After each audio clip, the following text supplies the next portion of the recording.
Hi, my name's James. I'm 37. I've been involved in the Foundation for Humanity's adulthood since 1990.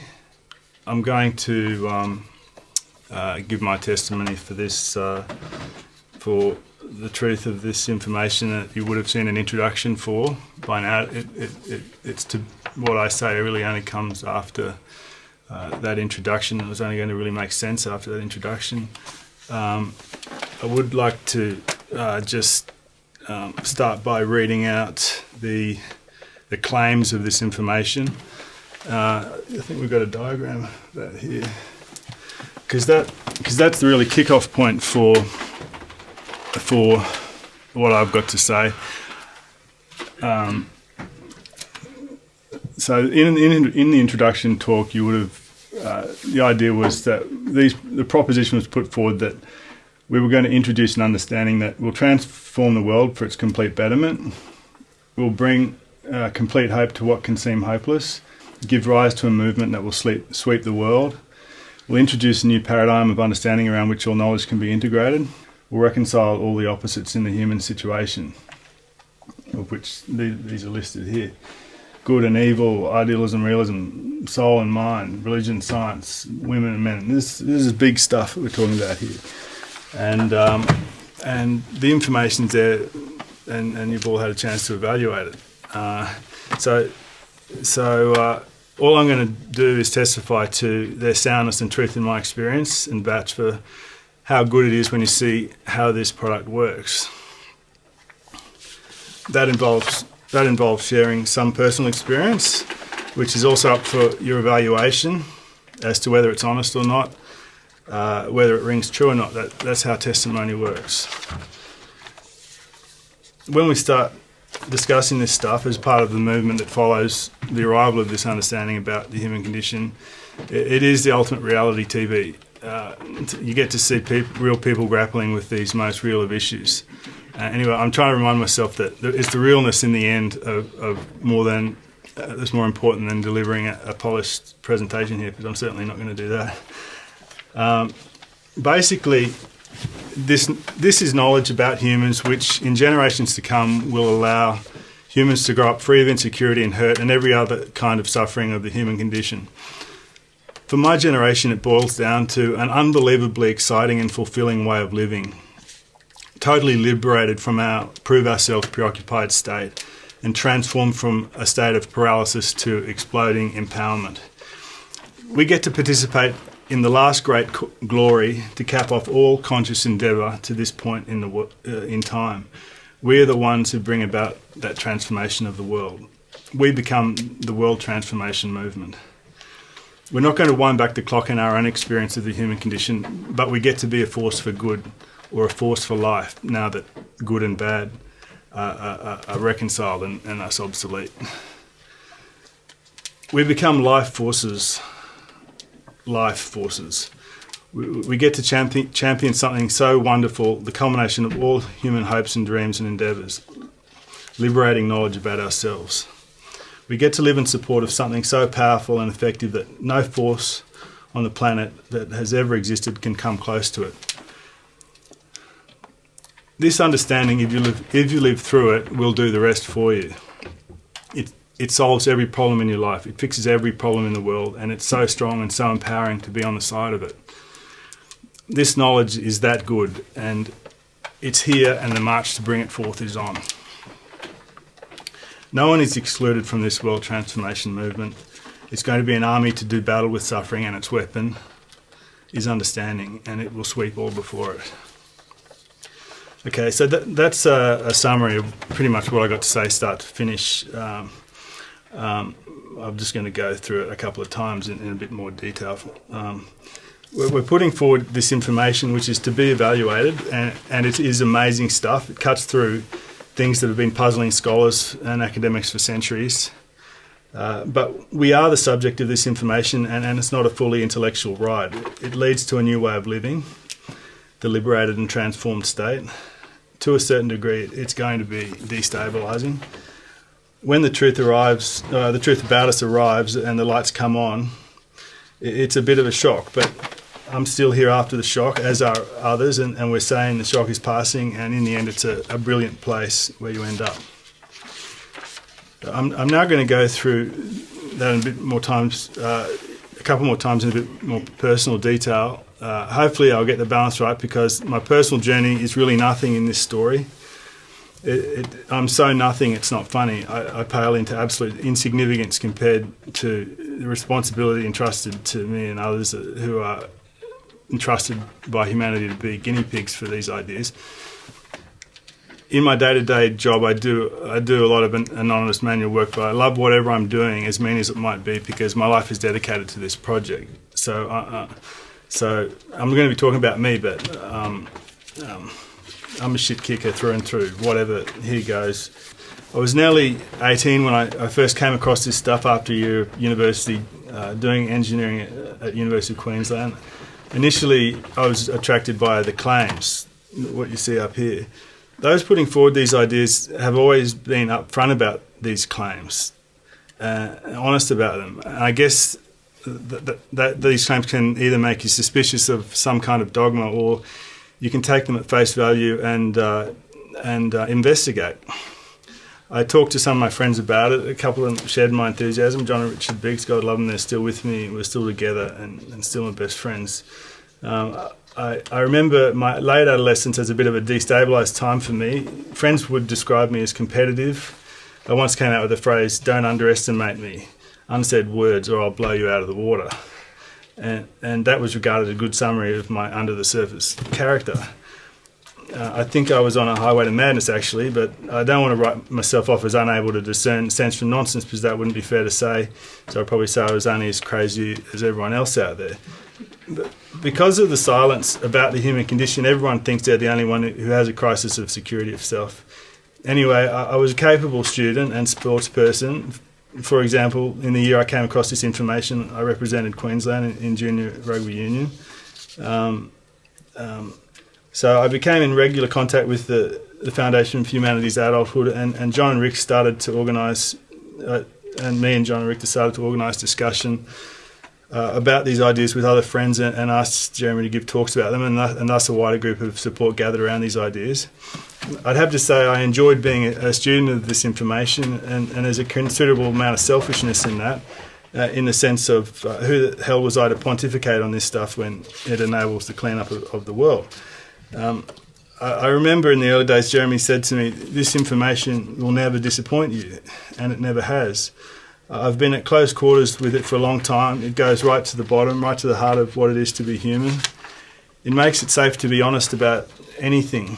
There's nothing it won't context compassionately, but it's not weak. It doesn't condone destructive behaviour, it disarms it.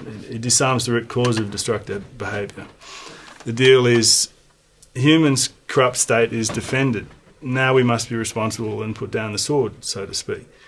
The game is up, and the horror is over. It's an assault on dishonesty, but it's done gently. This is Judgment Day, but as the Turkish poet once said, Judgment Day is not a day of judgment, but a day of understanding.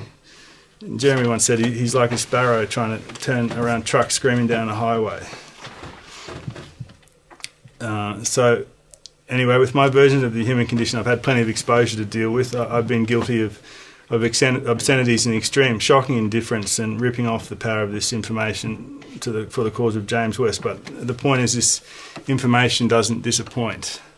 It does the opposite of disappoint. It actually shows you up, and I spent a long time trying to compete with the information in a Mexican standoff, in a position we actually call the Mexican standoff, along the lines of, I found something so good it fixes all the problems in the world. Hang on, I was planning on being king of the world, so where does that leave me? It would be massively irresponsible to abandon this information once you know the truth of it, yet it seems to demand so much. It destroys your egocentric way of living, and for that you want to hate it. Eventually I came out of that struggle by having a change of heart. Having taken a lead from other members of the FHA, I flipped sides from wanting to compete with the information to just living in support of it. That's when I really discovered a liberation you could just never imagine. You think the world only exists in as much as you can fight for your space in it. But let me tell you, that is only a tiny little portion of the world. It's a pissant little bubble that we live in, as heroic as it is. But when we trust this information, we discover the real world. You discover that a change of heart is possible, and it fixes you. And it's possible for the world, and it fixes the world. You actually see how this works, how it rids the world of the destructiveness of selfish preoccupation with our upset. That is what is on offer for the world, and that is what is so amazing, that we all want to be able to communicate to everyone. We want to help everyone through that doorway to the sunlit new world. So the World Transformation Movement will have meetings where we discuss the transformation process and help people negotiate that change. It's going to take some steadiness, and there's going to be a lot of nervousness created when this takes off, because it's going to put people on the spot when they see people going for it. There'll be nowhere to hide from the truth when it arrives. So I'm just gonna have one more go through that journey. So that's my personal sort of encounter with it. I discovered it. I got excited about the truth, the ability to make sense of the world. It brought me into competition with it. Eventually, I couldn't. I was in a Mexican standoff, and then I flipped sides. I didn't want to compete with it anymore. I want to live through it, and I discovered, wow, this is special. This is amazing stuff. So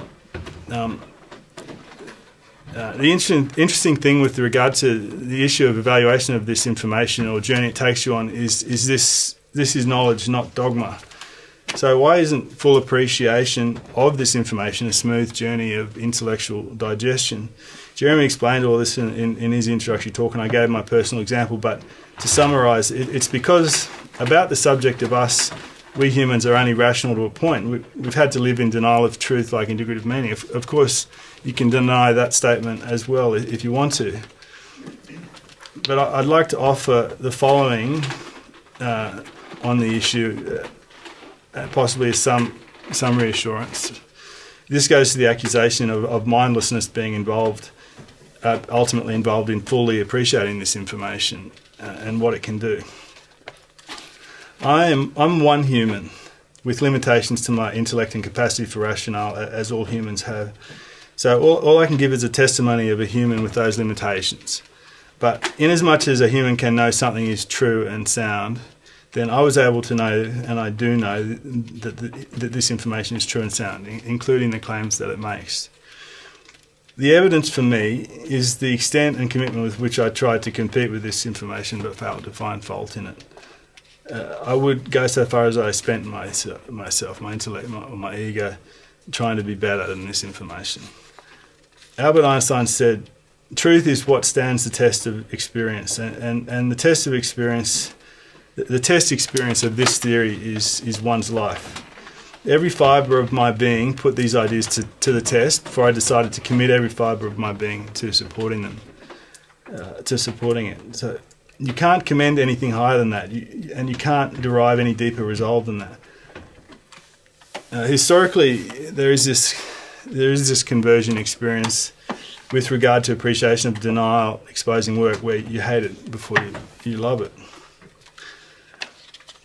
So what you'll witness from liberated and transformed life forces is massive commitment and massive enthusiasm coming off a base of deep love of the power of this information to free the world of suffering under the human condition. Okay, so the truth is I'm preoccupied with a wholly different world now. The only thing relevant to me is the welfare of this project to get these ideas to the next generation, because I know that is what looks after everything. I'm knowingly fostering the new human condition explained world and leaving behind the ego-preoccupied, cynical, competitive world. And I'm 100% justified in doing so. I know I'm not sound. I'm a mess. And I know that's there for everyone to see, but I couldn't care less, and I don't preoccupy myself with presenting anything different to the world. My corruption is a result of my heroic encounter with the human condition. As such, it's a badge of honour, if anything. I'm just participating in this incredibly glorious march out of hell, part of an army to do battle with suffering, using understanding as its weapon, part of an unstoppable and untouchable force. So that's a window into what I'm doing and how I live, which hopefully can illustrate to some degree what generally happens, and thus can be of some reassurance. The world, in my view, is going to need some reassurance on this. But yeah, so to cut a long story short, I want to say to the world, look into this, discover the truth of it, then give it your support, all your support. It's worthy of that, and it won't disappoint. And that's pretty much it. I was inspired to refer to the words of the Holy Grail song by the Hunters and Collectors, where I love the image of this army. This is the fight. This is the last battle, and it's a battle with suffering. It's incredibly glorious, and that's where I lose myself. That's what I'm part of, and everyone knows about it intuitively, or else they couldn't have written this song.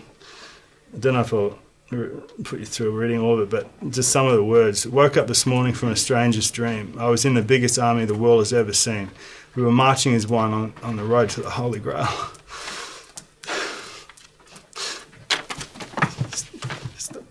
Started out seeking fortune and glory.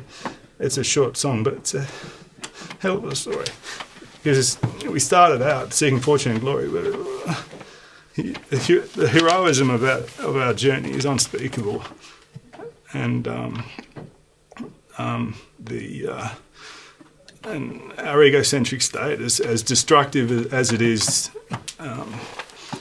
for it to be able to come to an end is just a testament to the specialness of this information and this achievement for all of humanity. It's too much to really get your head around. That the whole thing ends now.